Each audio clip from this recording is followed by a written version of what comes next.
సరే ఇప్పుడు చూస్తుంటే రేవంత్ రెడ్డి గారు కేసీఆర్ గారికి రిటర్న్ గిఫ్ట్ ఇవ్వబోతున్నారు అన్నట్టు మరి వార్తలు వస్తున్నాయి. ఇందులో ఎంతవరకు వాస్తవం? అసలు రిటర్న్ గిఫ్ట్ అంటే అసలు ఏంటి ఆ రిటర్న్ గిఫ్ట్?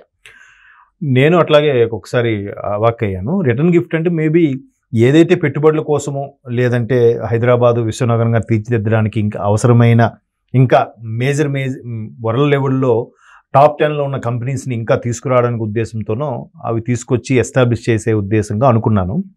కానీ ఇక్కడ జరుగుతున్న పరిణామాలు మాత్రం అలా కనిపించట్లేదు. ఎందుకంటే ఏదైతే ఆగస్టు 15 ఆగస్టు లోపు రైతు రుణమాఫీ చేయలేకపోతే మీరు రాజీనామా చేస్తారని హరీష్ రావు గారు సవాలు విసరడం, ఏదైతే డిసెంబర్ 3నో 4నో ప్రమాణ స్వీకారం 7న అనుకుంటా 7న ప్రమాణ స్వీకారం చేసిన తర్వాత డిసెంబర్ 3న కౌంటింగ్ అయినట్టుంది. డిసెంబర్ 7న ఇప్పుడు ప్రమాణ స్వీకారం చేశారు రేవంత్ రెడ్డి గారు. అప్పుడే బీఆర్ఎస్ వాళ్ళు సీతక్కను కానీ రేవంత్ రెడ్డి గారిని కానీ నీటిపారుదలకు సంబంధించి కానీ రైతులకు సంబంధించి కానీ అప్పుడే విమర్శలు చేయడం స్టార్ట్ చేశారు డే 1 నుంచే. సో ఎంతమంది ఎన్ని చేస్తున్నా కూడా అన్నిట్లో తానే అటు క్యాన్వాసింగ్, ఎలక్షన్స్ ముందు క్యాన్వాసింగ్ కానీ ఎలక్షన్స్ అయిపోయిన తర్వాత ముఖ్యమంత్రిగా సభానాయకుడిగా ఏదైతే బాధ్యతలు స్వీకరించారో అప్పుడు కూడా ఆ నాయకత్వ లక్షణాలు పుణికిపుచ్చుకొనే కౌంటర్లకి ప్రతి కౌంటర్లు ఇవ్వడం, ప్రతి ఒక్కరికి ఈవెన్ ఎంఐఎంఐల వాళ్ళకి కానీ బీఆర్ఎస్ వాళ్ళకి కానీ బీజేపీ వాళ్ళకి ఎవరికైనా ఎవరేం మాట్లాడినా అన్నీ ముఖ్యమంత్రి గారే కౌంటర్లు ఇస్తున్నారు. ఏదైతే హరీష్ రావు గారు సవాలు విసిరారో సరే అని చెప్పి ఆ సవాలుకు అనుకూలంగానే జూలై నెలలో 1,00,000 వరకు ఉండే వాళ్ళు రుణమాఫీ చేశారు. ఆగస్టు మొదటి వారంలో కూడా 2 లక్షల ఉన్న వరకు కూడా మాఫీ చేశారు. ఆల్మోస్ట్ ఆల్ రైతు రుణమాఫీ ఏదైతే ఉందో ఫుల్ఫిల్ చేశారు. అయితే ఇప్పుడు 15 లోపే అన్నీ జరిగాయి. చేసే ఈయన అమెరికా వెళ్ళారు. అయితే ఎంత చేస్తున్నా కూడా బీఆర్ఎస్ దాడికి ప్రతి దాడికి కొడుతూనే ఉంది. మీరు ఎట్లా ఇంకా అది చేయలేదు, ఇది చేయలేదు, ఇది చేయలేదు. వాళ్ళు చేస్తున్నప్పటికీ ఈయన విదేశాల్లో ఉన్నారు కదా, ఇక్కడ మరి కౌంటర్లు ఇవ్వాల్సింది ఎవరు? మిగతా ఇంతమంది మంత్రులు ఉన్నారుగా, మంత్రులు ఎవరో ఒకరు మీడియా పాయింట్ దగ్గరకు వచ్చి మాట్లాడమో లేదా ప్రెస్ మీట్ పెట్టి మాట్లాడమో గాంధీ భవన్లో మాట్లాడమో ఏదో చేయాలి. ఎవరు సరైన కౌంటర్లు ఇవ్వట్లే. మేబీ వీళ్ళు ఏదన్నా మాట్లాడుతున్నారు ఎందుకులే అని చెప్పి పట్టించుకోవట్లేదా, లేదంటే అనవసరంగా వీళ్ళు ఎందుకు కెలుక్కొని వీళ్ళు ఎందుకు హైలైట్ చేయడమా అనే ఉద్దేశంతోనో ఎవరు కౌంటర్లు ఇవ్వట్లేదు. బట్ రేవంత్ రెడ్డి గారు మాత్రం వచ్చిన తర్వాత ఖచ్చితంగా వీళ్ళు ఈ 4 రోజుల్లో లేదా వారం రోజులు ఇచ్చిన ప్రతి మాటని నోట్ చేసుకుని కూడా దానికి కౌంటర్ అయితే అబ్జెప్పేస్తాడు. ఆయన అనా పైసాతో సహా వడ్డీ చెల్లించేస్తాడు. సో ఇప్పుడు ఏమో వీళ్ళు ఎంత చేసినా వీళ్ళు ఏదో ఒకటి అంటున్నారు. 9 మంది ఎమ్మెల్యేలు 6 ఎమ్మెల్సీలు కాంగ్రెస్ వైపు మొగ్గు చూపినా కూడా ఇంకా బీఆర్ఎస్ అదే ధోరణిలో మేము తెలంగాణ ఉద్యమం కోసం పుట్టిన, తెలంగాణ సమాజం కోసం పుట్టిన పార్టీ మాది, పడతాం లేస్తాం మళ్ళీ మేము ప్రశ్నిస్తుంటాం పోరాడుతూనే ఉంటాం అన్నట్టుగా కేటీఆర్ గారు మనం ట్వీట్ చేసిన నేపథ్యంలో సరే వీళ్ళకి ఇంకా చెక్ పెట్టాలంటే ఏంటి, గ్రేటర్ హైదరాబాద్లో ఉండే కీలకమైన వ్యక్తులు ముగ్గురు కూడా బీఆర్ఎస్ నుంచి కాంగ్రెస్లోకి లాక్కునే వాళ్ళు ఎలాగ మొగ్గు చూపుతున్నారు ఇటు రావడానికి, వీళ్ళు కూడా పార్టీలో చేర్చుకునే అంశం మీద కూడా ఇప్పటి నుండే మంత్రాలు జరుపుతున్నారు. రేవంత్ రెడ్డి గారు రాగానే ఆ బాంబు పేల్చే అవకాశం ఉందన్నట్టుగా ఆల్రెడీ వార్తలు అయితే వినిపిస్తున్నాయి. ఎవరో ప్రముఖులు అనేది కొద్ది రోజుల్లో తెలుస్తుంది. ఆల్రెడీ ఫోన్ల ద్వారా కానీ లేదంటే రేవంత్ రెడ్డి గారి అనుచరుల ద్వారా కానీ కాంట్రాక్ట్లో ఉన్నారు. గతంలో మా నియోజకవర్గం సమస్యల కోసం వెళ్ళి ముఖ్యమంత్రి గారిని కలిసామని చెప్పి పుష్పగుచ్చం ఇచ్చి మరీ కలిసిన వాళ్ళు కూడా ఉన్నారు. ఇందులో ఆ పేర్లు త్వరలోనే తెలుస్తాయి. సో ఇట్లాగా వీళ్ళకి చెక్ పెట్టడం అంటే కేవలం బీఆర్ఎస్ నాయకులను ఎవరైతే ఉన్నారో వాళ్ళని మనలో కలుపుకోవడమే. ఎందుకంటే మరోవైపు బీఆర్ఎస్ ఏదైతే ఉందో న్యాయ నిపుణుల సలహాతో నెల రోజులైనా అవ్వకముందే బీఆర్ఎస్ పార్టీ గుర్తువో బీఆర్ఎస్ బీఫామ్తో గెలిచిన వాళ్ళు కాంగ్రెస్లోకి జంప్ అయ్యారు కాబట్టి వాళ్ళ మీద చర్యలు తీసుకునే దిశగా బీఆర్ఎస్ కసరత్తు చేస్తుంది. దాని మీద కేటీఆర్ గారు ఢిల్లీ వెళ్ళి వచ్చారని కూడా ఆ మధ్య వార్తలు చూసాం. అంటే ఇక్కడ ఇంకొక న్యూస్ ఏంటంటే సార్, ఆల్రెడీ ఎవరైతే వెళ్ళారో కొంతమంది మళ్ళీ బీఆర్ఎస్ లోకి రావడం జరిగింది, ఇంకొంతమంది లేదు ఒకే ఒక్కరు వస్తారన్నట్టుగా వార్త వచ్చింది. ఆ ఒక్కరు కూడా ఆయన మళ్ళీ స్టేట్మెంట్ ఇచ్చాడు. ఆయన లేదు అదేం లేదు నేను ఏం వెళ్ళట్లేదు ఇక్కడే ఉంటున్నాను కూడా స్టేట్మెంట్ ఇచ్చాడు ఆయన. అంటే ఇంకొంతమంది అంటే ఈ రేవంత్ రెడ్డి గారు అక్కడ నుంచి వచ్చేలోపు కొంతమందిని అయితే బుజ్జగించి మళ్ళీ వెనక్కి తీసుకొచ్చే ప్రయత్నం కూడా చేస్తున్నారు కేటీఆర్ గారు అని చెప్పేసి కూడా కొన్ని వార్తలు వచ్చాయి. వచ్చాయి కదా, వచ్చాయి కాబట్టి మరలా ఉన్న వాళ్ళు కాకుండా ఉన్న వాళ్ళని వెనకప్పించుకునే ప్రయత్నాలు చేస్తున్నారు. బానే ఉంది. ఇది కాకుండా ఇంకా కొత్తగా ఇంకొక ముగ్గురిని కూడా మా కాంగ్రెస్ లోకి వస్తున్నారు మీ బీఆర్ఎస్ వాళ్ళే అని రేవంత్ రెడ్డి గారు బాంబు పేల్చే అవకాశాలు కూడా ఉన్నాయి. ఆయన స్వయంగా ముఖ్యమంత్రి రేవంత్ రెడ్డి గారే కండువా కప్పి పార్టీలోకి ఆహ్వానించే పరిస్థితులు కూడా కనబడబోతున్నాయి. మేబీ అదే ఆయన ఇచ్చే రిటర్న్ గిఫ్ట్ అనుకుంటున్నా.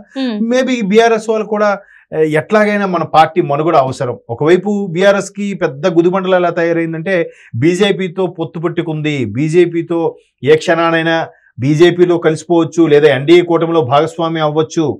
అది మేబీ కవిత గారు అరెస్ట్ కోసమా, లేదంటే వాళ్ళ పార్టీ ప్రయోజనాల కోసమా, లేదంటే ఇక్కడ స్టేట్లోను సెంట్రల్లోను ఏదో ఒక సెంట్రల్ పార్టీతో, మేజర్ పార్టీతో పొత్తు అవసరం లేకపోతే అరెస్టులను ఎదుర్కోవాల్సి వచ్చే పరిస్థితి కూడా వచ్చే అవకాశం ఉంది. కాబట్టి ఖచ్చితంగా మనకి ఏదో ఒక పార్టీతో సయోధ్య అవసరం అనే దృష్టిలో ఉంది అన్నట్టుగానే ఎక్కువ వార్తలు వినిపిస్తున్నాయి.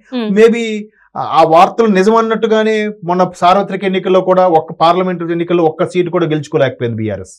అది దారుణం కదా. ఎందుకంటే 10 ఏళ్ల పాటు ఏకఛత్రాధిపత్యంగా పరిపాలించిన బీఆర్ఎస్ పార్టీకి, ఉద్యమ స్ఫూర్తితో ప్రారంభమైన టీఆర్ఎస్ పార్టీకి, ఉద్యమ నాయకుడుగా తెలంగాణ జాతిపితగా అభివర్ణించే కేసీఆర్ గారు లాంటి పార్టీకి ఒక్క సీటు కూడా రాకపోవడం ఏంటమ్మా?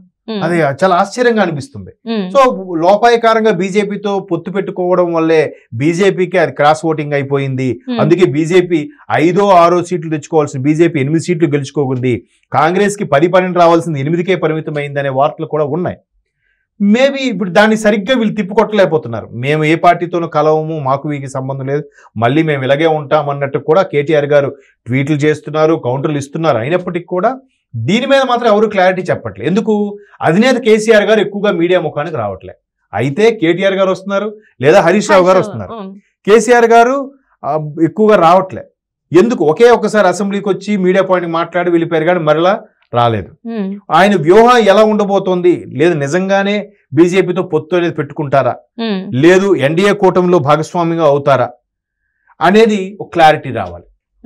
సో ఇవన్నిటినీ చెక్ పెట్టాలంటే ముఖ్యమంత్రి రేవంత్ రెడ్డి గారు వస్తేనే మళ్ళీ అన్ని చెక్ పెట్టొచ్చు అనే భావంతో బీఆర్ఎస్ నాయకులు కూడా ఎప్పుడైతే రైతు రుణమాఫీ చేసిందో, లేదు కాంగ్రెస్ ఒక్కొక్కటిగా ఫుల్ఫిల్ చేస్తుంది, కాంగ్రెస్ వస్తే అన్ని వర్గాలకి బాగుంటుంది అనే తలంపు వచ్చేలాగా ప్లాన్ చేస్తున్నారు. మరోవైపు మంత్రులు కూడా కొంత వైఫల్యం చెందారని అనుకోవాలి. ఎందుకంటే రేవంత్ రెడ్డి గారు అన్నీ ఒకటే చూసుకోలేరు కదా. వీళ్ళు కూడా ఎవరికి తగ్గట్టు స్థాయి తగ్గట్టు వాళ్ళ మీద కౌంటర్లు వేయడం, అది వీళ్ళు కాంగ్రెస్ పార్టీ చేసే మంచి పనుల్ని ఇంకా గ్రౌండ్ లెవెల్ కి సరిగ్గా తీసుకెళ్లలేకపోతున్నారనే అభిప్రాయం కూడా ఉంది. అందువల్లే కదా కాంగ్రెస్ ఏంటి మళ్ళా ఇలా చేస్తుంది, కొంచెం ఇబ్బందిగా ఉంది, పవర్ కట్స్ వస్తున్నాయి, లేదా నల్లాలు వాటర్ సంబంధించి అవి కూడా వస్తున్నాయి అన్నట్టుగా ఏవైతే విమర్శలు ఉన్నాయో వాటన్నిటిని ఓవర్కమ్ అవ్వాలి. ఇప్పటికే 6 నెలలు దాటేసింది గవర్నమెంట్ వచ్చి, కనీసం ఇంకొక 6 నెలల్లో మొత్తం సెటరేట్ అయిపోవాలి అనే ఉద్దేశంలో కూడా కాంగ్రెస్ తీవ్రమైన కసరత్తు చేస్తుంది. ముఖ్యమంత్రితో పాటు మిగతా మంత్రులు కూడా కలిసికట్టుగా వచ్చి ఎవరు చేయాల్సిన శాఖ పనులు వాళ్ళు పర్ఫెక్ట్ గా చేసుకుంటూ వెళ్ళిపోతే అన్ని ఫుల్ఫిల్ అవుతాయి. కాకపోతే కాంగ్రెస్ ప్రస్తుతానికి కొన్ని విమర్శలు అయితే ఎదుర్కొంటుంది పవర్ కట్ లాంటి అంశాల మీద. అంటే ఇప్పుడు రుణమాఫీ అవ్వక ముందు కూడా చాలా వరకు విమర్శలు ఎదుర్కొంది కాంగ్రెస్. ఎప్పుడైతే ఈ రుణమాఫీ అయిందో అప్పటి నుంచి కొంచెం ఓకే అన్నట్టుగా వాళ్ళు అనుకున్న మాట నిలబెట్టుకుంటున్నారు, మెల్లమెల్లగా చేస్తున్నారనే అభిప్రాయం వచ్చింది. సో ఇంకా అయినప్పటికీ బీఆర్ఎస్ వీళ్ళు చేసేదానికన్నా వాళ్ళు యాంటీగా ఎక్కువ చేస్తున్నారు. యాంటీగా చేస్తున్న దాన్ని కాంగ్రెస్ మళ్ళీ దాన్ని తిప్పుకుంటే ప్రయత్నం అయితే చేయట్లేదు. రేవంత్ రెడ్డి గారు ఒక్కరే ప్రయత్నం చేస్తున్నారు, మిగతా ఎవరు చేయట్లేదు అన్న విమర్శలు కూడా ఉన్నాయి. చూద్దాం మరి ఆయన విదేశాల నుంచి వచ్చిన తర్వాత దీని మీద ఒక సమీక్ష నిర్వహించి కాంగ్రెస్లో ఉండే ప్రతి మంత్రి కూడా వాళ్ళ మీద తిప్పుకొట్టేలాగా శస్త్రాలు ఉపయోగిస్తారు లేదో చూడాలి. మరోవైపు కేసీఆర్ గారు కూడా ఈ మేడిగడ్డ వ్యవహారం కానీ, కాళేశ్వరం వ్యవహారం కానీ, దీనికి సంబంధించి కేసులు కూడా ఎదుర్కొనే అవకాశాలు ఉన్నాయన్నట్టు కూడా వార్తలు వినిపిస్తున్నాయి. చూద్దాం. రాజకీయాలు రకరకాలుగా అయితే పాత ఇష్యూస్ మీద కేసులు వేస్తే కక్ష సాధింపు అంటున్నారు, చేయకపోతే మేము అన్ని కరెక్ట్ గానే చేశాం కాబట్టి మమ్మల్ని ఎవరు ఏం చేయలేరు అంటున్నారు. అన్ని వాళ్ళే మాట్లాడుతున్నారు. Thank you so much sir.